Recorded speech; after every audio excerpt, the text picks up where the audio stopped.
Message from God.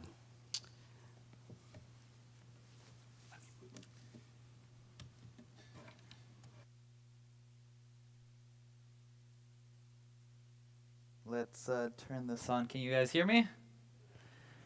Happy Sabbath, everybody. Yeah, I said Mr. Kabong never ages, so that's I,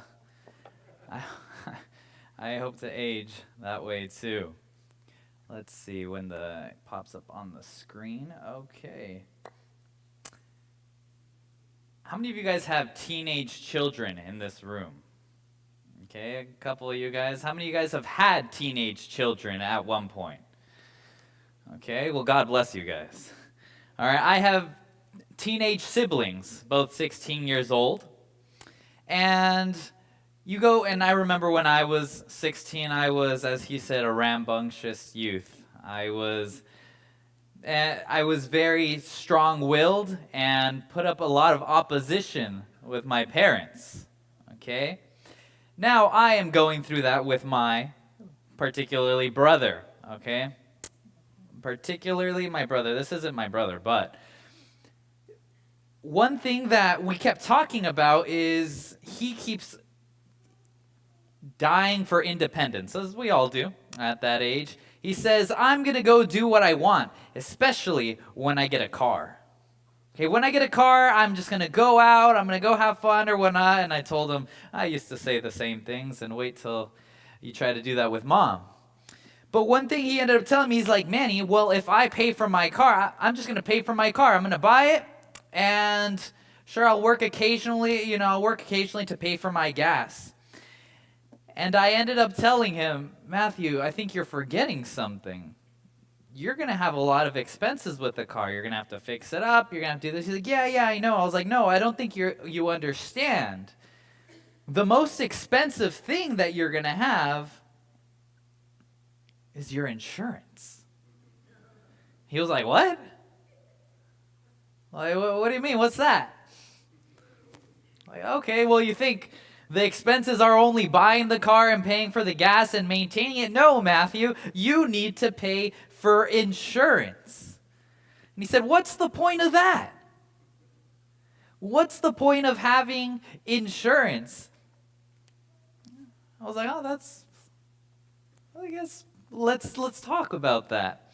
I don't know if any youth won't recognize this commercial. Any young adults and up, my age, I don't know if you guys recognize that insurance company. I know it's not very high quality, and that's crazy because that's actually what the TV used to look like. Okay, that was the high quality back then. So, Eastwood Insurance. How many of you guys remember those commercials? I know that I don't know, it's really interesting. They did a study they went and put up, just logos of companies. And they would put up Allstate, or they would just put up a catchphrase, and people would be like, that's McDonald's. Oh, all these things. So this catchphrase has stuck with me to this day. And the catchphrase was coulda, shoulda, East woulda. And I was like, that's kind of funny. So anytime I think of that, coulda, shoulda, woulda, I always think of this company. And that's the title of today's message, is coulda, shoulda, woulda. Kind of interesting to think about. Kind of has to do with insurance. Kind of has to do with making making a decision before it actually happens. What's the importance of insurance? Well, let me ask you this first. How many of you guys have insurance? It's expensive, huh? It's expensive. Why? Why does one have insurance? I have the joys of going through the adulting period, and I turned 25. I turned 26 in January.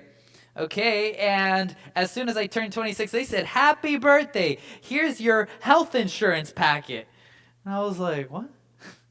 What's that? Oh yeah, you got to go pick your health insurance provider, and you have to go do this for work. Oh yeah, and they're going to start deducting that from your weekly pay. I was like, wait, what? This happens? Like, yeah, welcome to the adult life.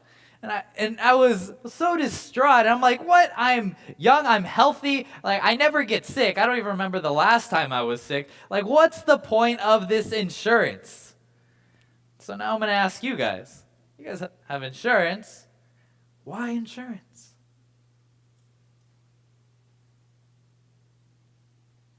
Manny? Just in case, huh? I told my brother that. I was, Matthew, you need insurance. He's like, why do I need insurance? He's like, I'm going to be a safe driver in this. I was like, Matthew, insurance is for you to be ready in case of the unexpected. Today's message is going to be based on this chapter, this verse. Let's go to 1 Thessalonians chapter 5. Verses 1 through 6. Today's message is super simple, but it's very straightforward. Short and sweet. 1 Thessalonians 5, chapter 1. And it says, but concerning the times and the seasons, brethren, you have no need that I should write to you. For you yourselves know perfectly that the day of the Lord comes as a thief in the night. How many of you guys have heard that concept, have heard that verse before? Yeah? The day of the Lord comes as a thief in the night.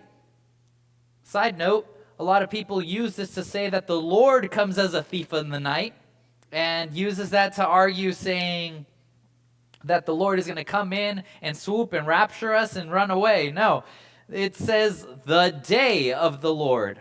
Okay, one thing that I find kind of interesting is in the next verse. It says, for when they say peace and safety, then suddenly destruction comes upon them as labor pains upon a pregnant woman. I don't know if Toshi and Saki are here.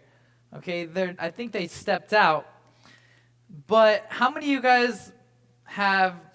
Who's the most recent children? I think the most recent children are actually in the mother's room. Okay. How many of you guys have had children? Ladies. Okay. Let me ask you this. They gave you a due date, right? How many of you guys as babies were actually born on a due date? No, right? Many times they're not born on a due date. I know I was like 3 weeks early. Okay, I was like 3 weeks early. And what's really interesting is you have a time frame. You kind of know when the baby is coming. You kind of know, okay, 9 months from now, this is the general range, but you don't exactly know the day that is happening. Very similar to, that's why the Lord likens this to, right here, it says labor pains upon a pregnant woman. It happens almost when you're least expecting it. I remember when my mom was pregnant with my siblings, it was like, oh, we should be expecting the baby or the babies. And all of a sudden, it just comes out of nowhere. You hear shuffling. I remember I was 10 years old. You hear shuffling. You hear, oh my goodness, they're coming. The babies are coming. I'm like, wait, what? Like, I'm half awake, groggy. Get in the car. You drive to the hospital, and that's many times. The husbands, how was it? How was that experience? Mr. Suchiya, was it out of nowhere?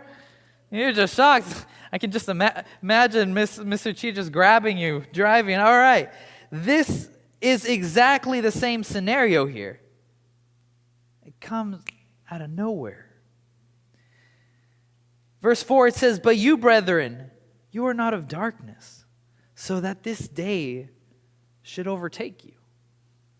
The Lord is talking about two types of people. There's one type of people who are in darkness, who think everything's okay, who just think, okay, I just need to live life as a good person. I just need to continue my life. And I'm not against preparing for the future. Not at all. I believe that we need to prepare as if we need to live as Jesus is coming tomorrow. But we need to prepare as if Jesus was going to take a lifetime. Okay? Here I see that the Lord is telling us, like, when I'm reading it, I realize that he's speaking to me. He's saying, Manny, you're not of the darkness. You're of the light. You know that I'm coming back. Sure, the day of the Lord is coming as a thief in the night. You don't know. As it continues, it says in Matthew 24, which we'll jump to, that you don't know which day or the hour he's coming, but you know he's coming. So what are you doing to prepare?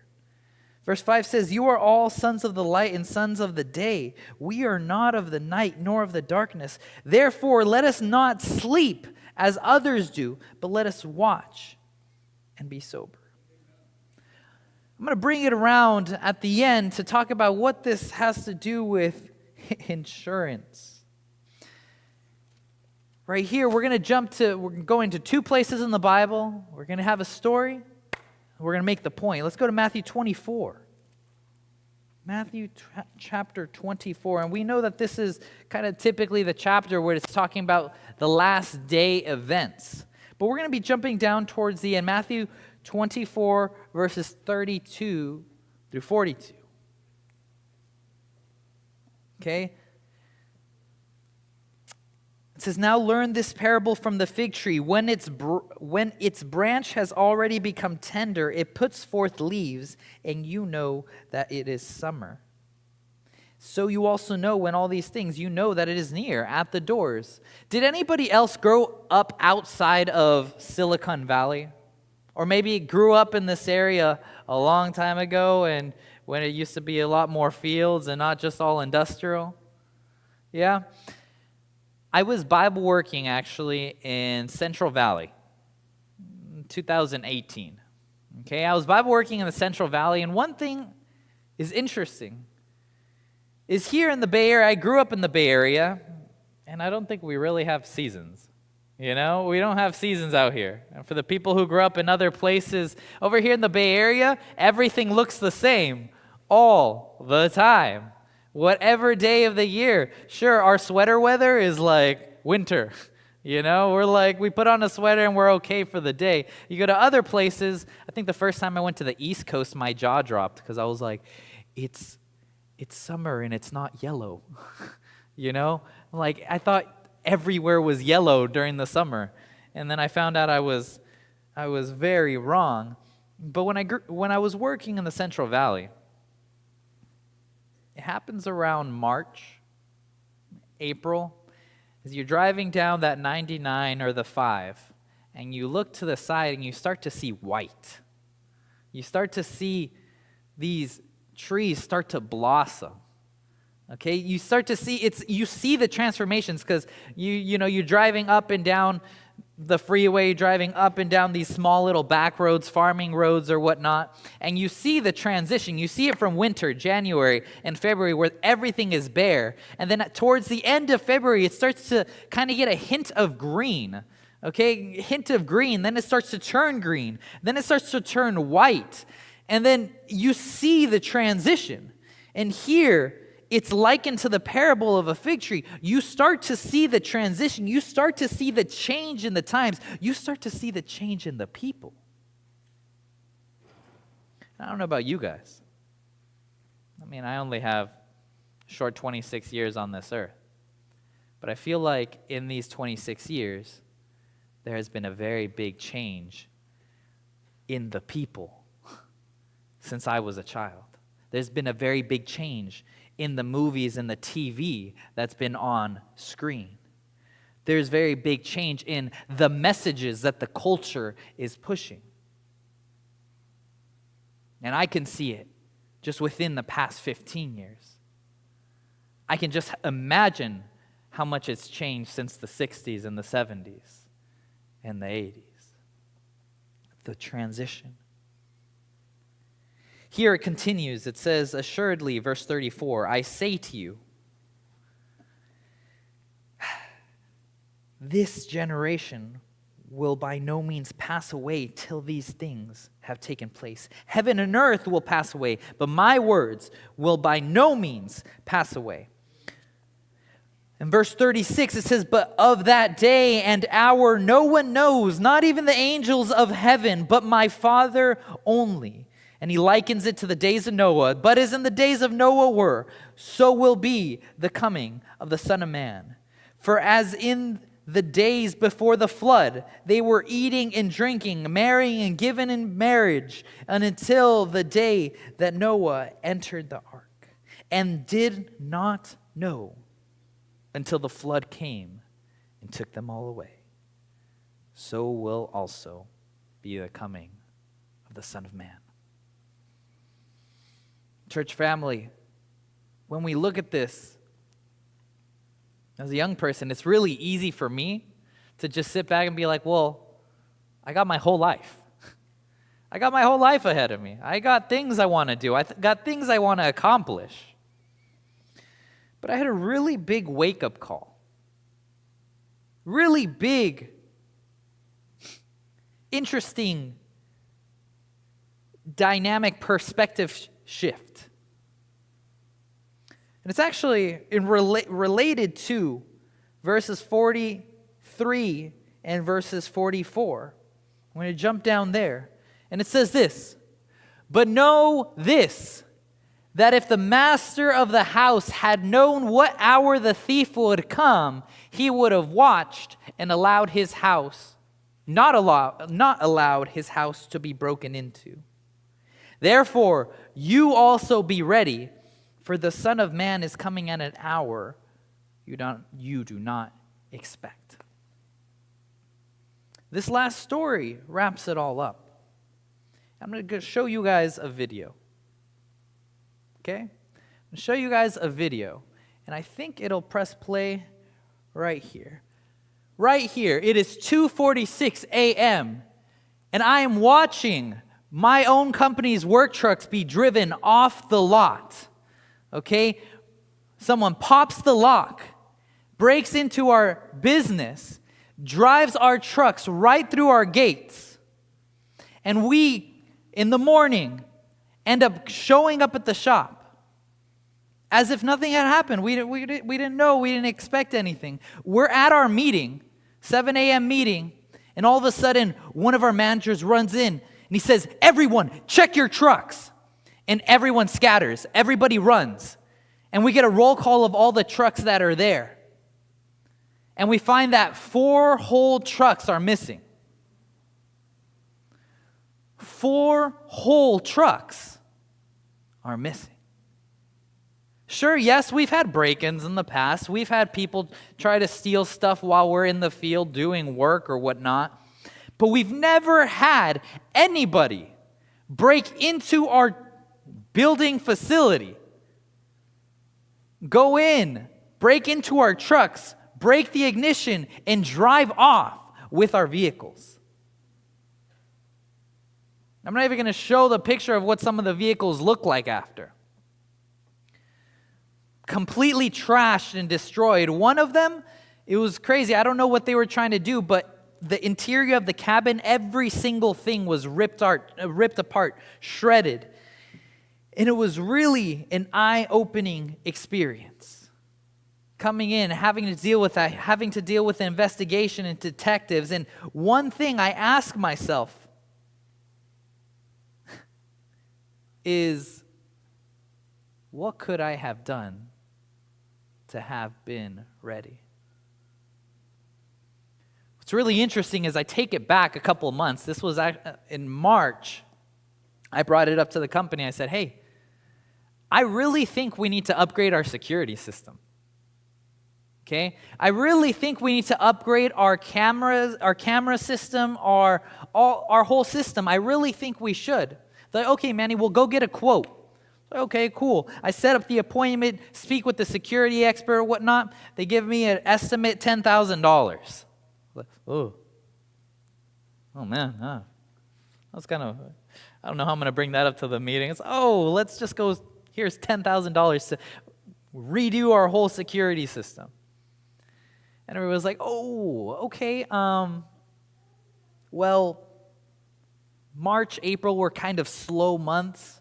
So let's just push this back just a little bit, okay? We'll reconvene or whatnot. And we go, months go on. I mean, nothing changes for 7 years being in this facility. Like, the cameras have done just fine. For 7 years, we've never had problems. Why do we need to go spend $10,000, invest this type of money on upgrading this system?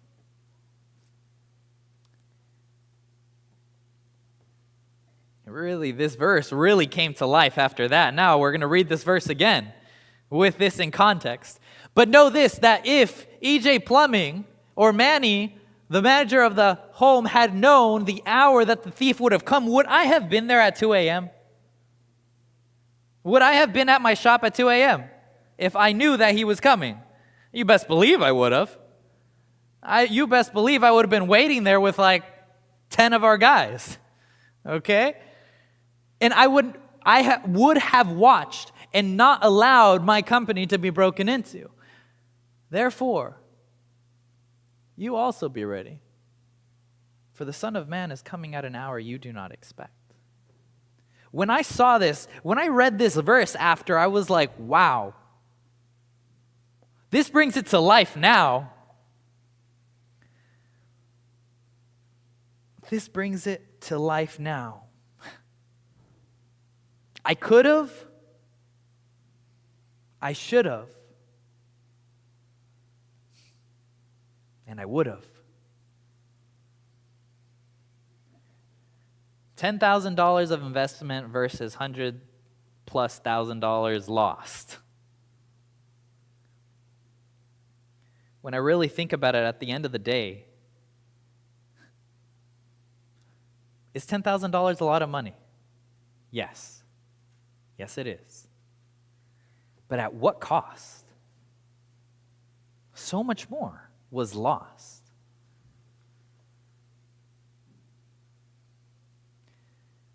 It's an investment. And I have to liken it to this, and this is how we're going to end. It really got me thinking. Sure, yes, I can invest a lot into the security system, or I can invest a lot into analyzing my own spiritual security. The spiritual security of my life, reanalyzing, wow, where am I weak in my spiritual life? What am I missing? Where can Satan enter? Where is Satan entering? Reanalyzing my life and saying, okay, am I willing to put an investment here and let go of this? Or am I willing to put an investment here to go to prayer meetings, to go and read my Bible, to go and move forward in my spiritual life? Am I willing to invest in that? Because the second coming, unlike my company's situation, now I can go back and I can go and redo my security system. Yeah, and sure, it's going to cost me this much, but we know the cost now. It's hundreds of thousands of dollars that we don't want to lose for next time. But brothers and sisters, the second coming is not like that. The day of the Lord is coming like a thief in the night. And one day he's going to come. And there's going to be no second chance. One day he's going to come. And you won't be able to be thinking to yourself, oh man, well maybe this is a good time to get my spiritual life in order. Maybe this is a good time to recommit my life to God. Maybe this is a good time to get my relationship with Jesus back on track.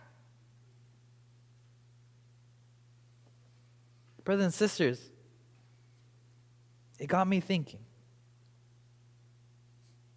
What am I doing right now to be ready?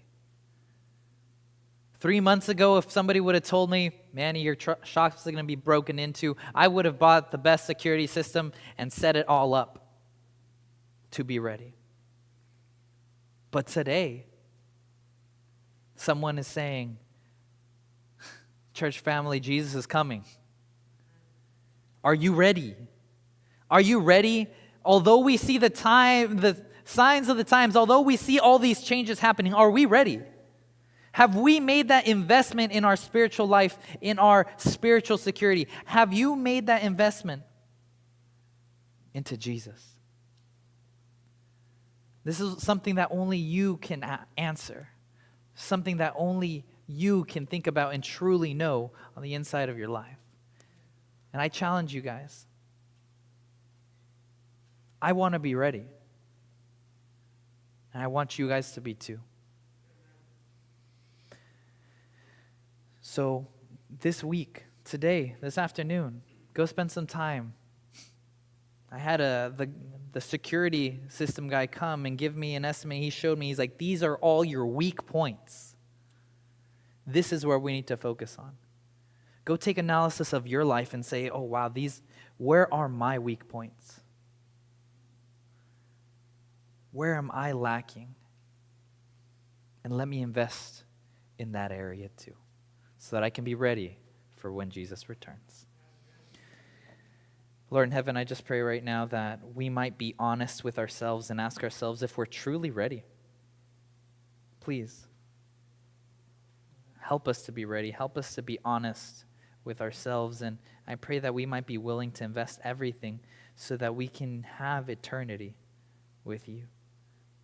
What little cost is it to give the little things that we have now so that we can gain everything in the future? So please, be with us. In Jesus' name, amen.